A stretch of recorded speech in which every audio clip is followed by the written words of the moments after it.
നമസ്കാരം, സിറ്റി ന്യൂസിലേക്ക് സ്വാഗതം.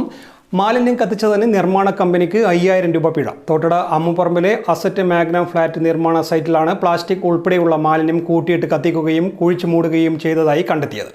എൻഫോഴ്സ്മെന്റ് സ്ക്വാഡ് ഫ്ലാറ്റിന്റെ നിർമ്മാണ കരാർ ഏറ്റെടുത്ത PNK infra private limited Kozhikode എന്ന ഏജൻസിക്ക് 5000 രൂപ പിഴ ചുമത്തി. കണ്ണൂർ കോർപ്പറേഷൻ പരിധിയിൽ തദ്ദേശ സ്വയംഭരണ വകുപ്പിന്റെ എൻഫോഴ്സ്മെന്റ് സ്ക്വാഡ് നടത്തിയ പരിശോധനയിലാണ് തോട്ടട അമ്മുപറമ്പിലെ അസറ്റ് മാഗ്നം ഫ്ലാറ്റ് നിർമ്മാണ സൈറ്റിൽ പ്ലാസ്റ്റിക് ഉൾപ്പെടെയുള്ള മാലിന്യം കൂട്ടിയിട്ട് കത്തിക്കുകയും കുഴിച്ചുമൂടുകയും ചെയ്തതായി കണ്ടെത്തിയത്.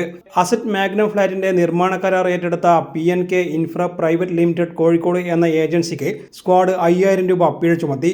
പരിശോധനയിൽ enforcement team leader Lajiyam, Shareequl Ansar, corporation ആരോഗ്യ വിഭാഗം ജീവനക്കാരായ പ്രമോദ്, വിനീത തുടങ്ങിയവർ പങ്കെടുത്തു. News desk, city news.